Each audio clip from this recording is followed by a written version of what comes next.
everybody. Welcome to For the Fans Entertainment. I should probably get my mic ready before we start, but here it is anyways. I was here literally sipping my tea because we got a lot of tea to talk about.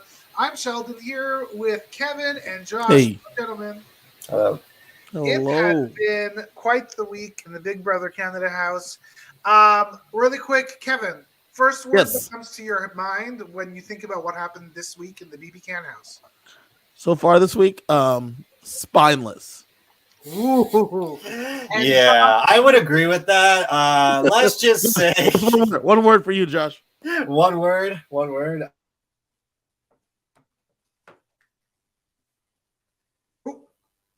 He froze. He froze. One word. He can't even say it. He can't say it. It's hard. Well, for me, the one word is hell of a time. That's multiple words. Oh, am I back? Did No, I? you're back. You're back. Okay, Yeah, okay. I have no clue on what just happened. I'm gonna say wimp. Wimp? Yeah. Why?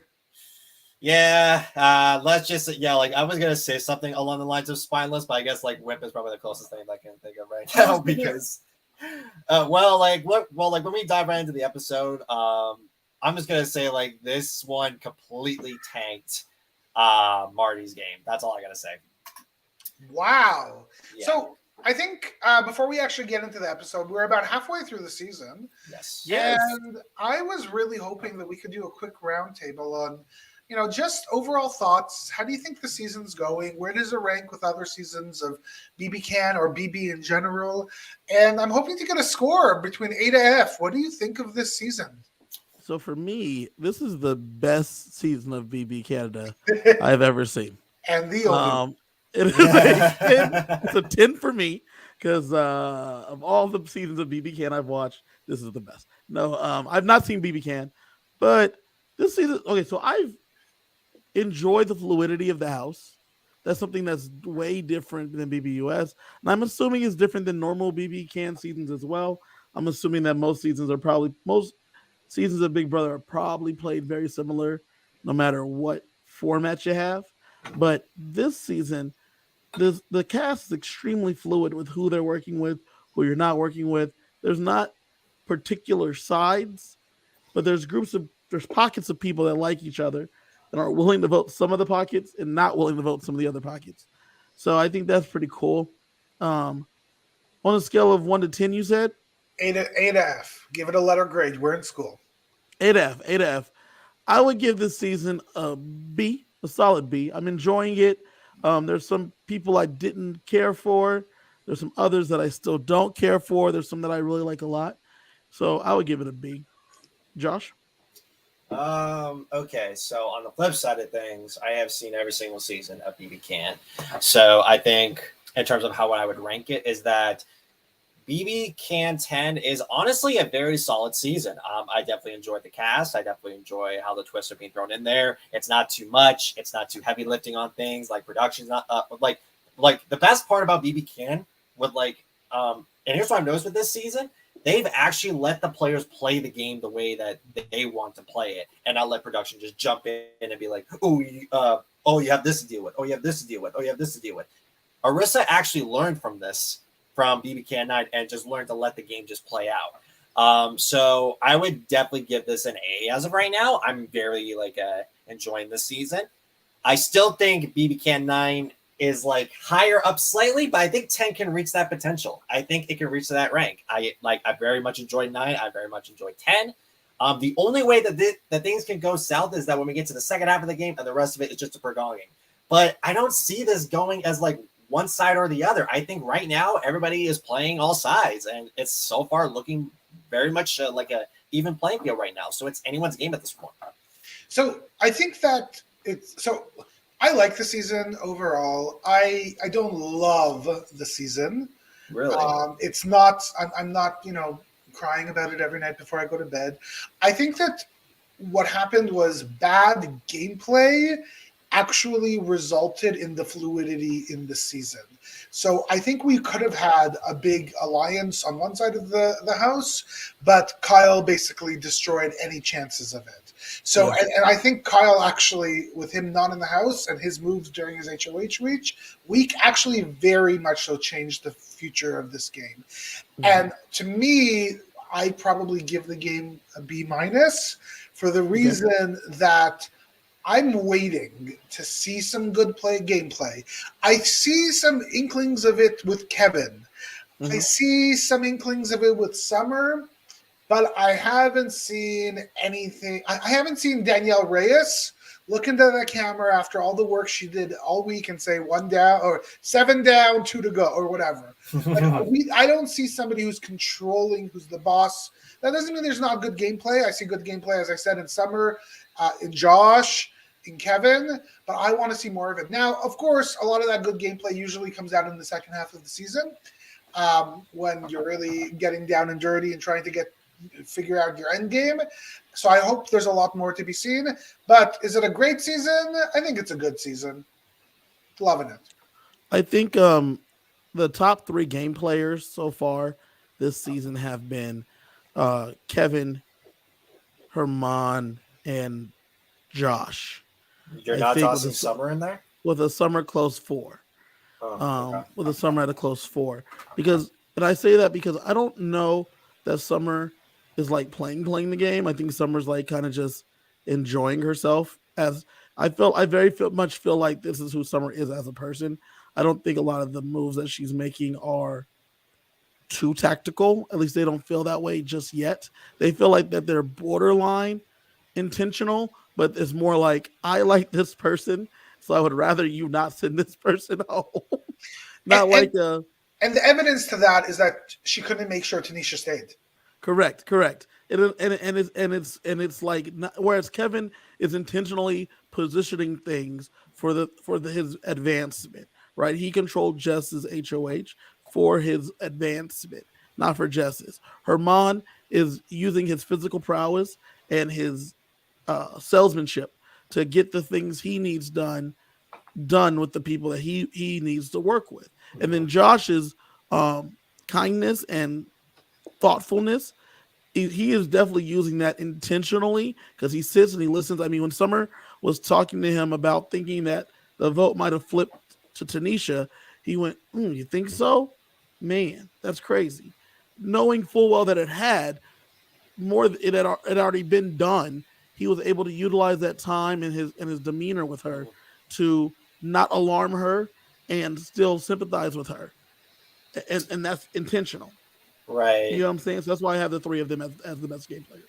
I mean, like, I'm switching mine up a little bit. Like, I'm going to put Kevin, Summer, and I'm going to say Josh in, like, in no particular order for top 3 players. The reason being is that Kevin single-handedly controlled Jess's HOH last week.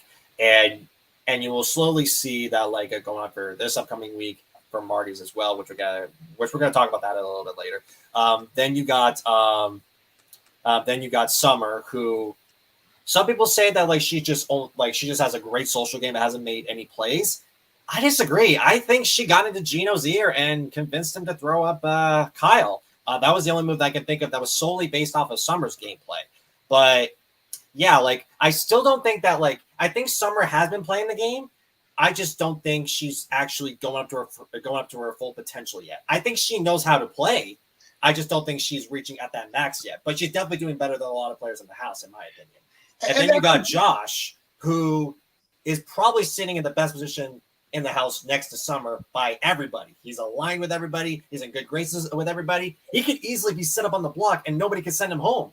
That's how good he is. And he has the votes to stay every single time. So, like, if my money is on those three can easily take it. Unless somebody puts their pieces together, maybe Herman can take a shot at those 3 and take a shot and get rid of the big threats. And then from that point, it'll be a fair game. But top 3 getters are Josh, Summer, and Kevin. So we're going to see, because we got a lot of episodes going on over the next few weeks. We're just over halfway done time-wise, and we got a lot of people still to evict, so we're going to see. We had a great episode air yesterday, a really, really solid episode with one of my favorite things that Big Brother does, a to be continued. Well, before you get into that, one of my favorite things that they do is that you see a double, and then usually the following episode is a real deep dive into everything that happened during that double. And those are my favorite episodes of Big Brother seasons, is the episode after the double, because it's not stuff I got to see on feeds. It's not stuff that we got to know was happening. It's one of the few episodes that is truly a wonder of what happened, what did we miss, and then we get a chance to actually watch it. It's also because during double evictions, no, it's not compressed to that hour of TV that we see. It's probably compressed to about 2 hours, 3 hours, something like that. So it's still a tight amount of time, but you actually completely see the players scrambling, working, and their true selves have to come out. And we'll talk a little bit about Kevin's true self coming out. You see some Betty's true self starting to come out. So we see T leave, and true, real, deep emotion from almost everybody in that house. They voted her out, and it wasn't unanimous, but it was pretty close. But a real feeling of, oh gosh, what did we just do? What do y'all think? So when T went home, like I talked about the other night when I was in the car, Moose is bawling the moment the vote is revealed. Even on the rewatch last night, Helena is like real broken up about the vote, and I think she shot out her daughter. I think That's like Sienna, it, yeah. yeah, she like Tanisha was such a force in the game of like just people just liked her, and it was a hard vote, but Helena had to do it for her own game, because that's where she was positioning herself. And I say for her own game is because she had decided to throw her lot in with Josh and Kevin at that point. So that was the move for her game, and it just really it hurt everybody on that side, just like broke their heart. So being able to watch that happen, seeing the genuine emotion, I thought was really really cool. And then like once again watching the squad get to hug each other, and Tanisha telling Jess that Jess screwed up their game, and uh, just getting to see that again was great. Right. I think definitely when Tanisha like walked up those steps and then you could see the aftermath of Tanisha leaving, you could tell that Tanisha had a really good stance in that house. Everybody loved her. Everybody did not want to get rid of her. So you could tell when people were like really bawling that she had to leave, you could tell that like just because you're in good standings with everybody else, that does not mean that you are safe. And I think these people like realize that like that because they love Tanisha so much that now that she's gone, like their game has to readjust now and figure out what their next gameplay is going to be going forward. So yeah, like I definitely like that. I also like when you got like a little bit of insight from like from like Moose and like you can tell that like he did not want Tanisha to go, but you can also see in his eyes that like he would rather be evicted than Tanisha. But yeah, like that goes to show how much of a good stance Tanisha had on the house. I think Moose. I feel bad to call it an outburst, but that's what it was when he was bawling. He was emotionally hurt that Tanisha, the woman who's sitting beside him, is going. And I think like sometimes we forget these are real people. And Moose is 23, I think, something like that. He is young. He's around my age, yeah. He is very, very young, and that isn't to say that older people aren't going to be emotional, but it just shows, he got into that house and he met this woman who's 10 years older than him, with a child, with a life, with a career, and he built this attachment over this time, and it's so real. And Not attachment, bond. He built a bond. It's yeah. real, like friendship. And and she wasn't hiding the fact that she is a mother. She wasn't hiding that she's a single mother. Like she wasn't hiding any of that. And it was just a testament to I think who Tanisha is as a human. Yeah. That people really, really liked her. And my thought watching that was, well, if that's how they feel about Tanisha, they better be very careful, because if Summer's on the block, she might be next, because people like her just the same amount as they like Tanisha. She's extremely loved in that house. Everybody likes to play with her. Everybody likes to joke with her. And, part of me wonders, Josh, you were talking about earlier on that you don't think Summer is showing her full game capacity. I hope that's true. I don't know if there's evidence to that yet, but let's say that is true. I think she has to do that because she is socially so strong and so beloved that if she would really show truthfully that she is extremely strong, she would be next out. And we're already seeing that with Josh, because Josh as well, he started to show that he's so good at competitions. And he's already so good of a social player that people are starting to say, look at Josh, look at Josh, look at Josh. So I think that you have to, if you're really good at one of those attributes of a game player, you have to tone down the others because you're screwed. Yeah. Yeah. I'm not quite sure if Summer is doing that on purpose, because if that be the case, she's doing a phenomenal under the radar game right now. But even then, like, I'm impressed that she's able to, like, even though be like still like closely like associated with Tanisha, she still was able to like even be still under the radar and let Tanisha take the full blow. Like, just imagine if the roles were reversed and Summer was going to be hitting the block instead of Tanisha. Tanisha would probably be next. With Summer, I still think she has some recovery, so I wouldn't count her out just yet. And well, the perception in the house was that Tanisha was the leader there and not Summer. And I think it was Summer, actually. And not I think it was Summer. Yeah, like it definitely was more Tanisha Summer. was just vibing. Yeah. Tanisha was just living her life. And then they're like, Tanisha's a mastermind. And she's like, what? So we see next up my favorite part, the beautiful, beautiful safety chain round, where we see one by one, everybody chooses, and we finally get some insight into what Kevin's decision was. And Kevin basically says, I wanted to pick Helena, but that would expose us as a duo. So I picked Marty because Marty has the strongest relationship with Helena of the people left and would pick Helena. Brilliant. Seems to be like a really awesome read by Kevin. Brilliant. Being able to not show off who his final two is and also read what Marty, an extremely volatile person in this game, as we were about to talk about, and he knew that already from previous weeks, who he was going to pick. What a move. Yeah. Before we get into that, though, Josh, I have a question for you. Yeah. Do you think it's fair that Jess did not get to compete in the safety competition? Jess did compete in the safety comp. No, Jess did not.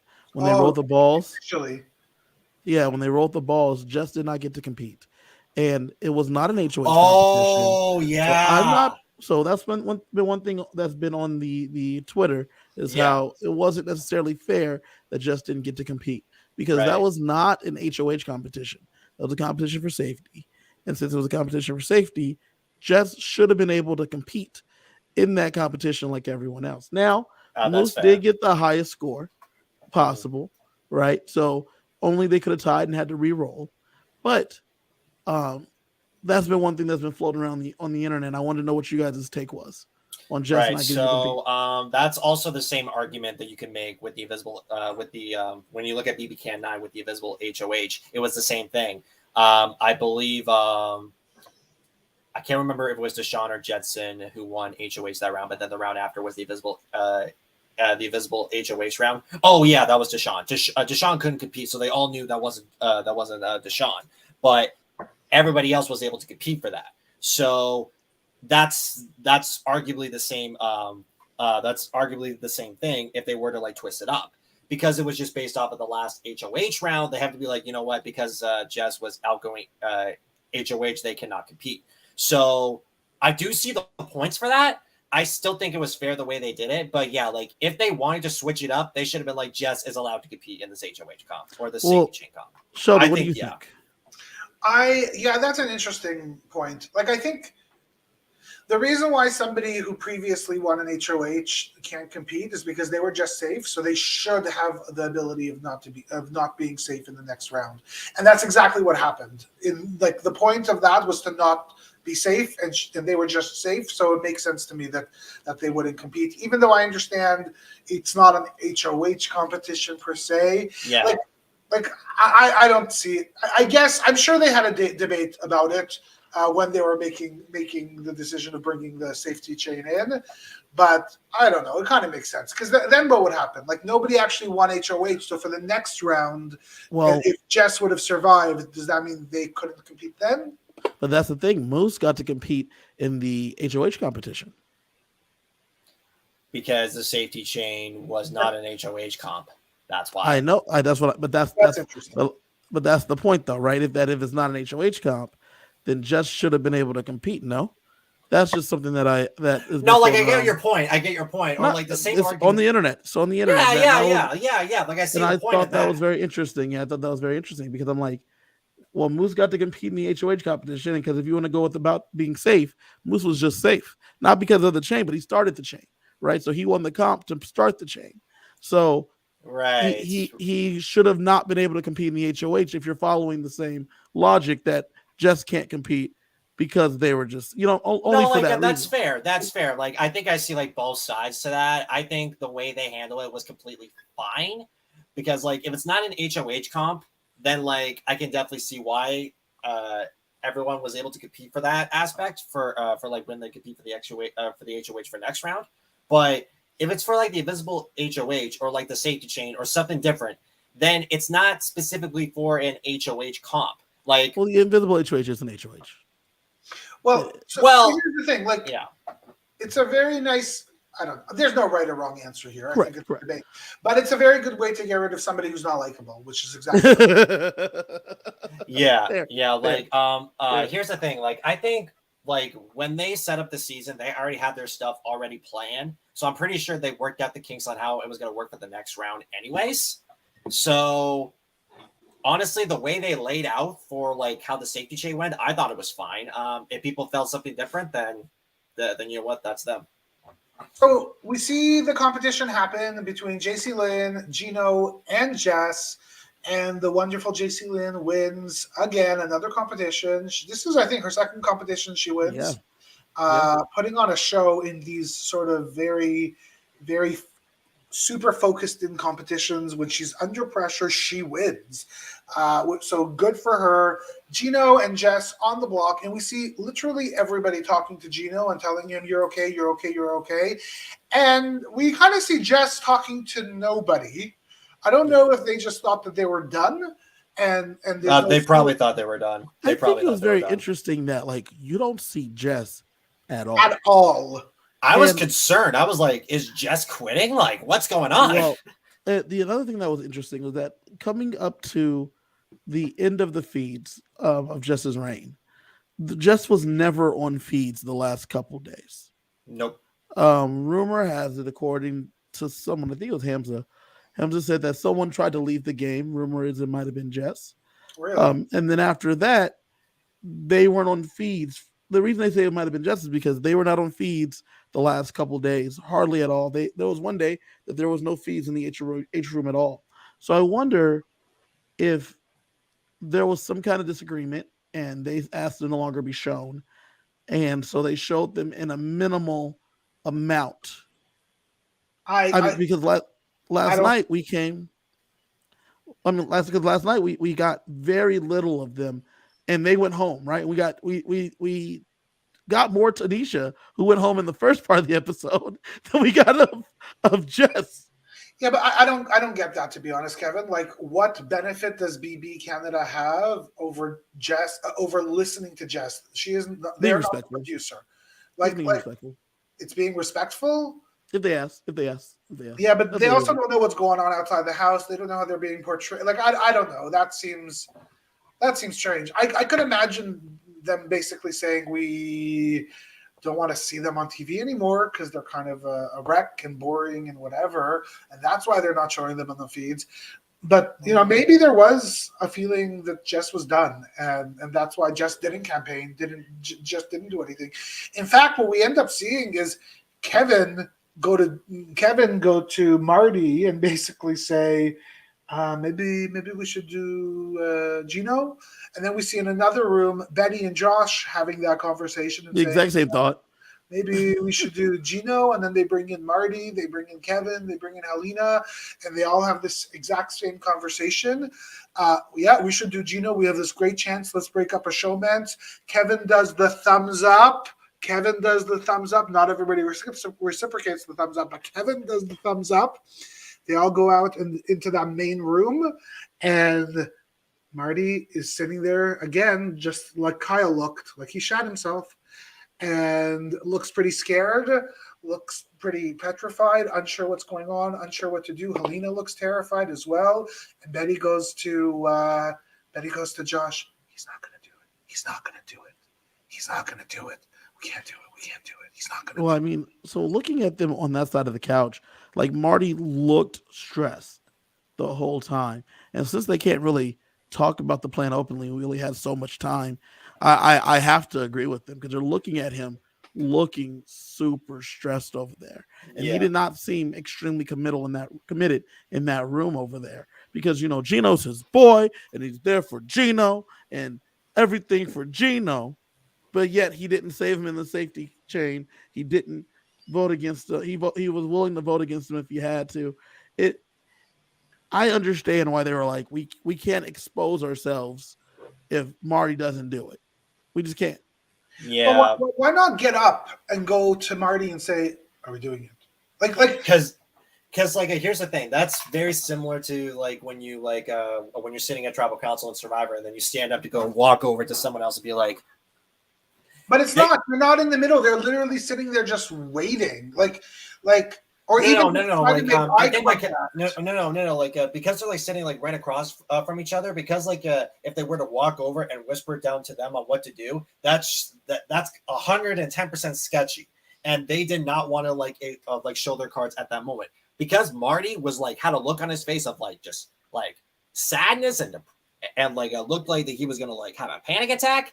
Betty was just going and being like, "No, we can't do it. We can't do it." I think the paranoia got to Betty. And that's why the three of them were like, you know what, let's just play it safe. We can't chance it. Which, honestly, that's probably better for them on their part, but... No, I disagree. I Really? don't know if the paranoia got to Betty. I think Betty is looking over, and Marty's doing this.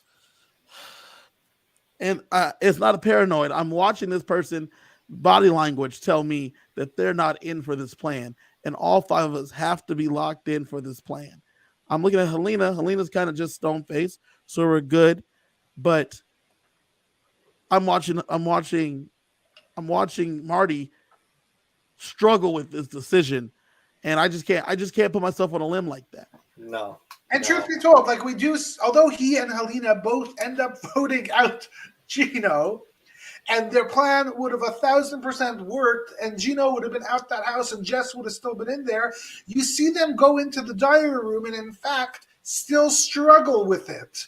With deep, serious emotion. So I think you're right, but at the same point, I don't know. I felt it felt like Betty could have done something. My favorite part of that entire scene was Summer was sitting right beside Betty and listening in and kind of smiling and being like, "There, she's trying to do something. Is she going to do it?" But Summer did nothing. Summer wasn't something shitty, something strange and shady's going on. I should probably get in here and talk to Betty and whisper to Betty and see what's going on. Is there anything we need to do? Or maybe they didn't show it. Or maybe I don't think there's any real whispering. I don't know that they can. I don't know that they. It would be unprecedented, right? It'd be like the first time they whispered on Survivor because people don't really whisper when they're doing the votes. So we usually don't see that. We usually only see the people going into the rooms and out of the we don't see what's going on in the living room. All Correct. We see is people walking in. So we don't know. And I always hear people laughing as they walk in and I think there is talking there, but I wonder if it was such a tense and scary moment that everybody was like, we got to be quiet. We got to just stick to the plan, shut up and get Jess out. Mm-hmm. Sorry, go. Sam here in the chat said they have a new term for what Jess was doing. They said it's Nicoing. So the house gets quitting when they have nowhere to go in the game. Their game is pretty cooked, and they basically want to quit at this point. That's what we had Sam say in the chat. That's kind of what Jess was doing there in this situation. Because Jess knew that their time was up, and there was nothing they could really do about it. And I go on BBK 11. I will use that term. Okay, Sam, we'll be rooting for you if you get on the show. Yeah. And we have our expert, Kiley, saying that she usually, Arissa says that to remember there's no talking during the vote. So that's really interesting. I think Arissa wants to see more mess. I think she kind of let that go and be like, hey, you know what? Just don't say anything. I think we talk about giving Arissa a little bit too much credit. Arissa is the host. She's not in the house. She's not listening in. There's producers there, and there's directors, and they are responsible for all of that. So I don't think Arissa. Shelly, Uncle Shelly, do not take credit from Arissa. I'm taking credit from Arissa. She's executive producer now, Sheldon. She's executive producer. Yes, she's absolutely the executive producer. But while she's standing there hosting, she's got 12,000 different things she's holding and trying to figure out. She's not listening into what's going on inside the house and telling the director, tell them to stop talking or not talking. Like, that's not the way this works. Listen, as far as I'm concerned, Arissa is Jeff, and Jeff is just as in charge as Arissa is. They are both in charge of the whole game at the whole time. I also don't think Jeff is that in charge. I'm sure he's quite in charge, but I don't think he's that in charge on a day-to-day. Oh, make sure David doesn't go whisper anything now. No, I don't think that's happening, folks. I think you're giving these hosts a little too much credit. They got a gig, they're hosting. Okay, but here's like a little bit of a interesting moment when Josh voted to evict Jess. Kevin was coming down that same hallway right into the diary room. Kevin says, did you do it? And then Josh was like, no.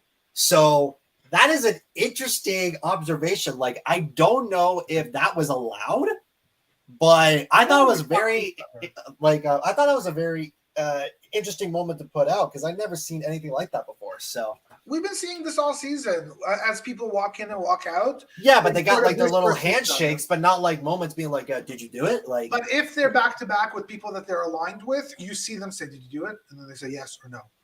Like that's been happening this entire season. I will also say that we did have a vote of 7-2.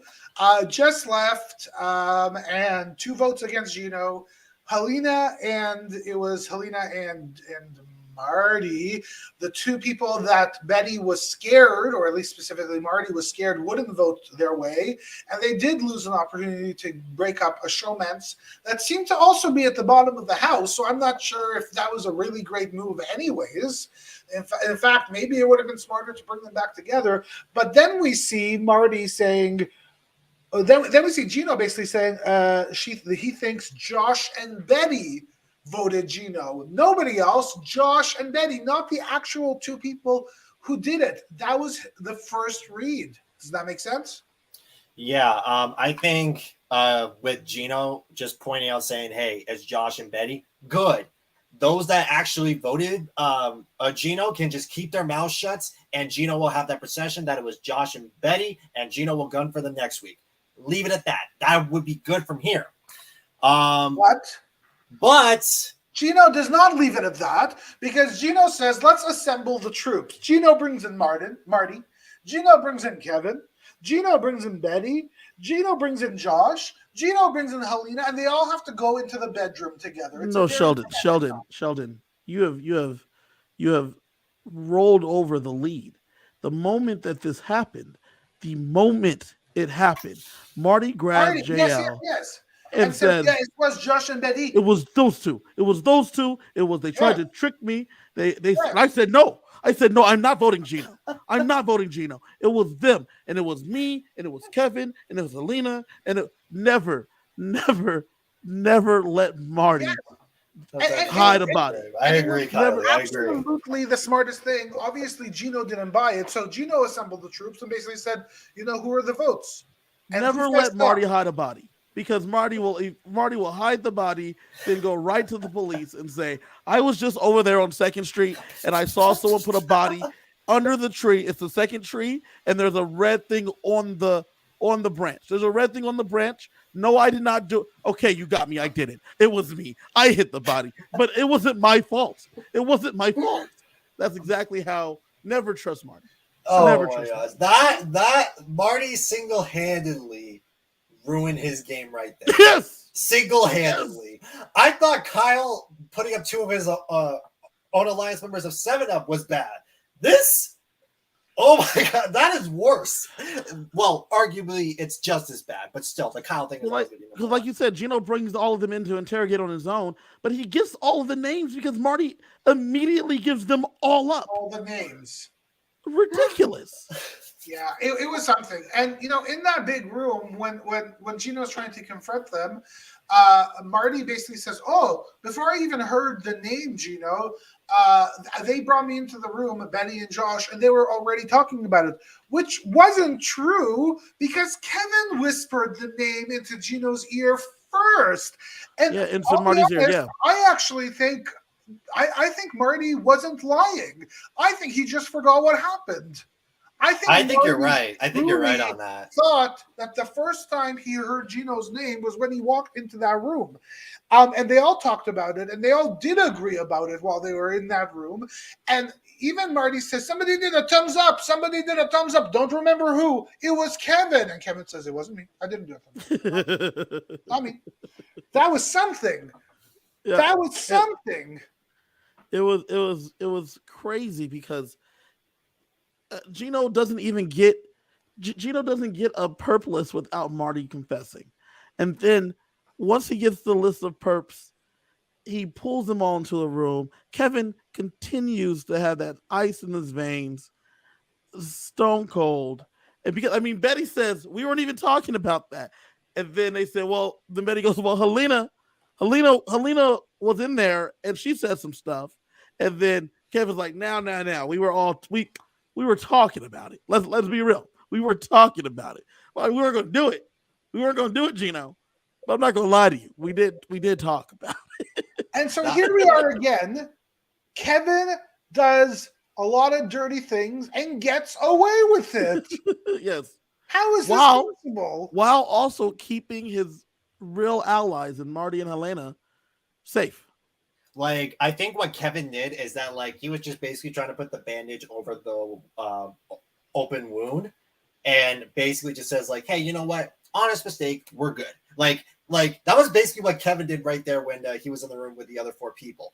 I thought that was really, really, like, good way to get out of a harm's way. I even have an even better analogy. Okay. There was a mess on the floor, and all Kevin did was lay a sheet on top of it and said, there's no mess here. there's nothing. There's no, what do you mean there's a mess here? There's no, Gino, there's no mess here. And Gino's like, all right, I've got my eyes on you. And then Marty went and grabbed the sheet and said, there is a mess. There is a mess here. And Gino's like, well, I guess there is. I guess Kevin was wrong. And Kevin's like, what am I going to do about this Marty guy? Because we keep getting him away, and he keeps running and telling what's going on. And that's not the worst for Marty yet. Just wait. It's going to get worse. We're about to get there, but guess what? It was time for the HOH competition. Really interesting glow-in-the-dark, darkness competition. I loved it. It was a fun competition. Nice. Throwing this hula hoop, this large ring onto a stump. Let's call it a stump. I don't know why I called it that, but let's call it that. And, round by round, people were eliminated. Surprise, surprise. Who was the final 2? Josh again. And Marty. And after a hell of a few hours in that house, guess who wins? Marty. Marty's the HOH. Marty just had a hell of a time. Marty was just super emotional. And guess what? He's about to get even more emotional. So if you're Marty, what do you do here? What do you do? So you have 3 options, right? Yeah. You're Marty. You could either A, finish the job and put up Gino and JC Lynn and take care of work. You could B, you could say nothing. You could work with Gino and say, I don't know what happened, but we can work together and run this HOH like we need to. Or you could C, fold like a cheap suit and call Gino and tell him that you're the one that actually did it, and you can cry and you can say that you're going to get him. Which one do you think Marty took? Well, knowing Marty, I bet he did option number 3. Well, I can tell you what Marty did. First of all, one of the things I was actually a little bit impressed about is that Marty was self-aware. After he won the competition, he said, I am very good at comp, not good at game strategy. So at least he knows that he sucks at the game, but he can win some stuff. Good for him. Yeah. He knows. But you wanted me to tell you what choice he made? He gave the let me roll over and get stooped in the rear end option.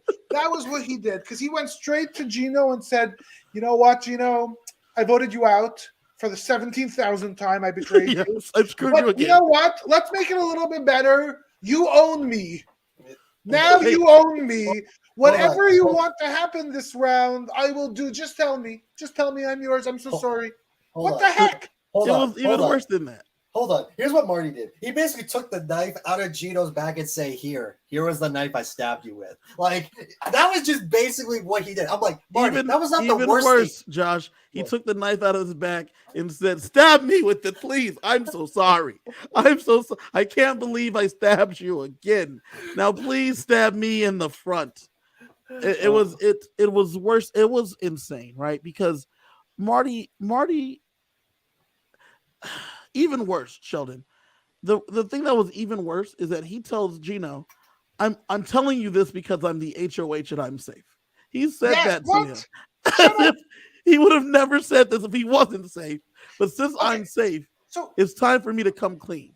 so far, based on how far we've gotten, is Marty now worse than Kyle? Marty is like, I think he's arguably almost at that rank of Kyle. No, I don't think he's worse than Kyle because it's a different kind of situation. Marty is so focused on Canada. He is so focused on how he looks to Canada. And so since he's so focused on how he looks to Canada, he's trying to make good moves. But then when they go, he doesn't want the world to think that he's betraying Gino, even though he is consistently. And he feels bad for it because he doesn't want people at home to think that he's a bad person. Because for whatever reason, he has equated playing the game to being a bad person for whatever reason. So I don't think he's worse than Kyle because Kyle did that stuff to just do the stuff. Kevin, not for whatever reason. It's hard to backstab people. It hurts you because it gets personal, even though it's a game. It's part of the game. I'm not saying that that's a reason for it, but it hurts. It hurt when I voted you out in the game once. I hated it. I was so emotional. But that's not the problem, though, right? The problem is that he backstabs them, and then he immediately rolls over. That's the problem. It's not doing the move. The move is not semi-self-aware. Like the move is not the problem. Legitimately, it's the fact that after he did the move, him going the first time when he flips on the vote, and then he goes to Gino and he apologizes for flipping on him, and then telling Gino, "You should put me up. This is on me. You should put me up. That's what I would do. You should put me up. I'm so sorry." And then this time happening again, him stabbing him in the back, and then him being the one to go, "They tried to set me up. Gino, they tried to have me screw you, and I did vote for you, and I'm so sorry.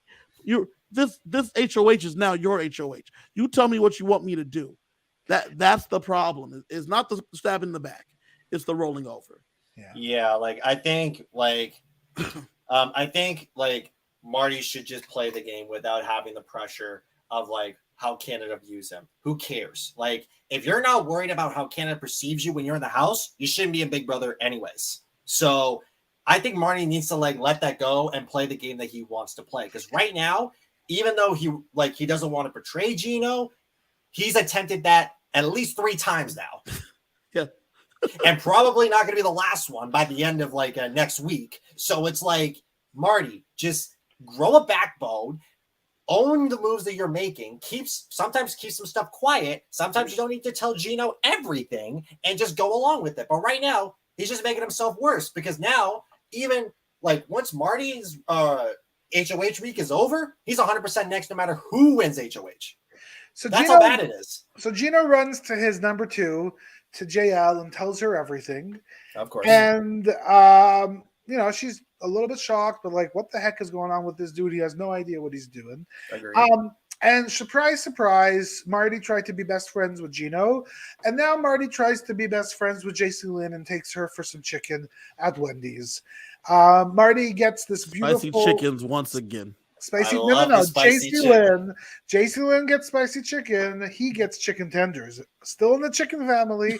One is in the sandwich. One is without one. Can we put a tally of how many times the house guest got a chicken sandwich? Almost every single one of them except for one. Yep. That's what's funny. We also get this video from Kevin Martin, winner of season 5 of Big Brother Canada. Spoiler alert. Good winner. And one of my favorite winners, maybe of all Big Brothers. Marty's as well. And what does he say? He actually says nothing. He basically says, you know what? Numbers are going down. That means every competition is worth more. Kevin Martin says nothing to him. That doesn't Absolutely make nothing. any sense either. Like, I would have just like always basically said to him is like, do what you want to do. Yeah. And that's it. Well, that's pretty much all I got from that. Like, I don't get what he's trying to say. I always wonder with stuff like that. Was Kevin Martin not wanting to give him any advice because he doesn't want him to do well? So they didn't show it on the show because Marty's been going around saying it a bunch. He also told him to trust his gut and make the decisions that are best for him because Marty keeps saying that in the house. Kevin told me I need to trust my gut. Kevin told me I need to trust my gut. Wow. Kevin told me I need to trust my gut. And so it's Kevin tells him what he needs to do. it's basically what he needed to do, right? I mean, so that was an interesting thing to me, was that Kevin Martin told him that, but everything that they showed, he basically, like you said, told him nothing. Yeah. So in the conversation that Gino had with JL, we see them talk about, okay, well, we think the people who Marty should put up are Josh and Moose, and Herman as a possible backdoor. That's sort of what's in their mind. JC Lynn sort of solidifies it while she's in the conversation at Wendy's. And then it seems like they put everybody in the house into Marty's HOH room, and they're all having a session. I assume they were doing something, cleaning the house, the production, or setting up a comp or doing something. And Marty's like, you know what? It's time to go to confessional. I've missed the Pope. And Marty says, just in case you are not aware, I was the one that voted Gino. I do not know who else. I do not know. But I was the one that voted Gino. Helena's eyes perk up, and she's like, I'm taking this to my grave. And Summer kids catch her dead to rights. Summer looks at her in the eye and says, it was her. Oh my gosh. Like, I'm telling you, Helena, when she gets when she is like doing something shady, she has the worst poker face. Like, I can tell by her, like, when her eyebrows go up so high, I'm like, Helena, at least pull up a good poker face. No one else clocked it. Summer's just really good. Summer's just really good. And here's the thing that made zero sense to me in what Marty said. Marty basically said, you people that made me vote for Gino, you better watch out. You better watch out. You will pay for it. What logic is there? What the hell? There's no logic. All you he people did, that all made Marty me vote for him. This is all Marty did. He threw everybody who approached him to take out Gino under the bus just for the sole purpose of the mistake of he voted for Gino when he should have just backed out of it. He was throwing the masterminds, Betty and Josh, under the bus for tricking him and Kevin because he's convinced that Kevin's the other vote. So he's like, they tricked us, me and Kevin, the two of us. They tricked us. And then Kevin's like, that was me. Again, we come to the end of the episode. Marty's in the HOH room. Kevin joins him. Kevin wants to, Kevin says, Marty's been very emotional. Let's check up. And Marty is obviously extremely emotional. Marty is perturbed. Marty is angry and says, Betty and Josh, they tricked me. And he bangs things so hard that even the people underneath in the pantry hear him. Yes. They all go and check out what the hell is going on. We think it's Marty and Kevin. And then Big Brother does something it only does in special occasions. To be continued. Yeah. What an episode. Episode. Yeah, that was a very good episode. Very dramatic. Lots of insight. Lots of stuff got revealed too. So that was. I think that was one of my favorite episodes this season so far. I think it's nice. I loved it too. So those of you who are listening or watching us, we're about to get into some spoiler territory where Josh, our live feed guy, he's going to continue. Tell us some information. Now he's going to be the continued. 10 seconds. 10 seconds. Now 5. Now 4. If you don't want to hear what happened, please leave. But see us again on Friday when we're going to continue our conversation at 8 p.m. Okay, Josh. Continue. Give us a nice succinct version. To be continued. Okay, so to be continued. Okay, so right after to be continued, the conversation with Kevin and Marty doesn't finish there. Marty and Kevin discuss on what to do for nominations. Kevin suggests to Marty to do, I believe it was Herman and Moose. Ooh. Marty is so adamant that he believes that Josh and Betty were the ones to do it on the Gino round. He was just like, I'm putting those two up. No ands, ifs, or buts about it. Kevin keeps trying to get inside Marty's ear and be like, you know what? It's not quite such a good idea. Slowly tries to like compromise and be like, try to throw in Moose in there. Do like Josh or Moose, or throw in Josh and Herman, just to meet him halfway. Conversations keep going by. They're at an impasse. A few more conversations later, then it got to the nominations. Wait! Don't forget this part. Yeah. That he goes and he has to go consult with Gino. He has to go consult with Gino. He has to consult with and Gino. ask Gino, who should he do? And Gino says, put up Moose and Josh, so that way if Josh wins the veto, then you can put up Betty. Then whatever, one of them goes home. And then it's so funny because then Kevin, what's his face? Marty goes, well, what if Betty wins the veto and takes down Josh? And they're like, oh yeah, that could be a problem. And then that's when they get to the nominations. Yes. So then we get to the nominations. Marty then puts up his two nominations, and they are Josh and Betty. Josh and Betty set up on the block. Marty was very adamant on what he wanted to do. And then we move on a little bit. A few more conversations happen, and then Marty's ideal target was leaning towards for Josh. Then another conversation came in for Kevin, and then Kevin slowly put in a little bug into Marty's ear and was like, "We don't need to really take out Josh. Like, it'll be better to like weaken Josh to take out someone like Betty." So then from that point, Marty was like, "Okay, you know what? Yeah." The target that switched from Josh over down to Betty. Then we get switched. Yeah. This sounds chaotic how Josh is explaining it. This is how this weekend actually was. It literally was. Marty flipped back and forth about who he wanted to target between Josh and Betty multiple times, as well as who to put up. Because remember, he has pledged this HOH to Gino. Gino doesn't actually trust him. No. So Gino's been like, yeah, whatever you want to do. But Marty has been trying to make sure that Gino gets the okay with all this. And so it's gone from Betty to Josh, from Josh back to Betty, and that's where we are now in this moment that Josh is explaining. So then we go into the choosing for the veto comps. As you know, Marty can compete, as well as you got Josh and Betty going in. The three other people that were chosen to compete in the veto were Summer, Kevin, and Gino. The three of them were competing. And then next thing you know, for the first time this season, one of the nominees didn't win veto. The winner of the veto comp was actually Kevin. So now this could be the first time that a veto does not get used, right?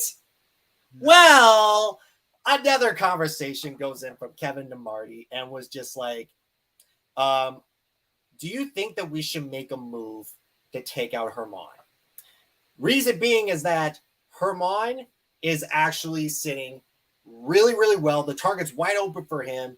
He's so close to winning comps. He's in such a good standings with everybody else. We should take a shot at Herman or potentially Summer or Moose.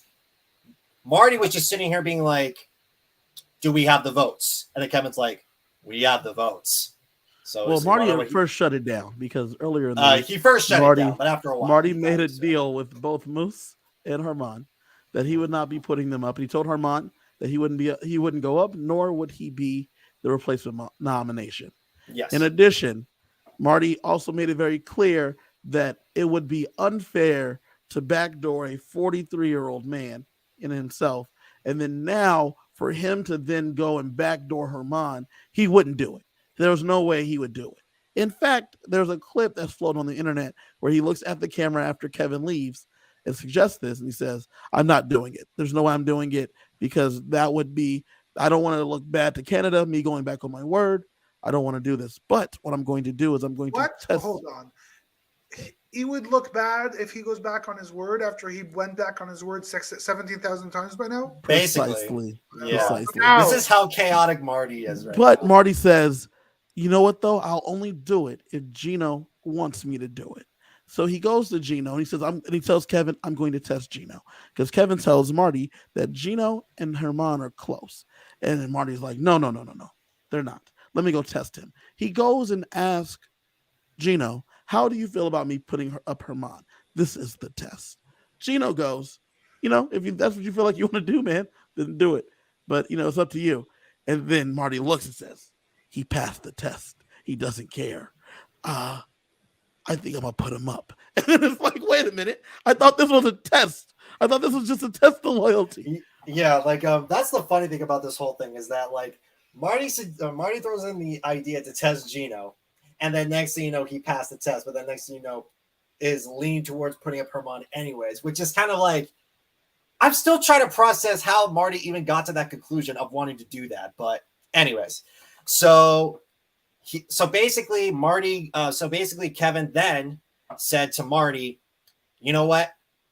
I'm planning on using the veto on Josh so you can backdoor Herman, because if you leave Josh on the block, he's going to go home. Marty agrees, is like, okay, you know what? Let's do it. We have the votes. Let's push for it. Veto ceremony happens. Kevin stands up and says, I would like to use the veto on Josh. Josh goes off the block. And then we close this out with Marty naming the replacement nominee, Herman. And from what I understand, he told Herman to go ahead and dance himself back onto the block. Now, as an insult to injury, yeah. That's what I hear he might have said. And so Herman goes on the block, which is a surprise to Herman. And because, Marty made a deal with him that he would not be going on the block at all. And then promptly goes back on the deal within the same week, which is insane. But that's what Marty did during his own HOH. And we have now watched Kevin control 2 different HOHs, which is pretty phenomenal. True. One more thing that I would like to mention before we close this out, as of right now, the way that the eviction, going into the eviction night, the votes are going to be close to split. However, Summer and Josh are now in a very peculiar position because they are both close with Betty and Herman. Josh has a final 2 deal with Herman and also is very close with Betty. Summer is in a bunch of alliances with Betty, and as well as being close to Herman as well. So now both of them have been constantly having discussions numerous times on what they're going to do. They told everybody that they weren't so sure on their vote. Summer then finally went to have a talk with Herman and was saying, I'm leaning towards voting out Betty, leaving Josh now wavering back and forth, being like, what is the route Summer going to do? Because if Summer makes the wrong call and then Josh makes the wrong call, they're both going to get closed off. So they're constantly waving back and forth, and as of right now, we do not know which one of the 2 is going to go. It really comes down to day by day basis to see what Josh and Summer are going to do, because they're the swing votes at this point. If Herman doesn't leave, it's a wasted week. Come on. I mean, that's fair. Yeah. Well, here's the thing. It's a waste of an HOH, but at the same token, Herman is going to be gunning for Marty as well as Kevin. Everyone is gunning for Marty except for Helena and Kevin. Basically.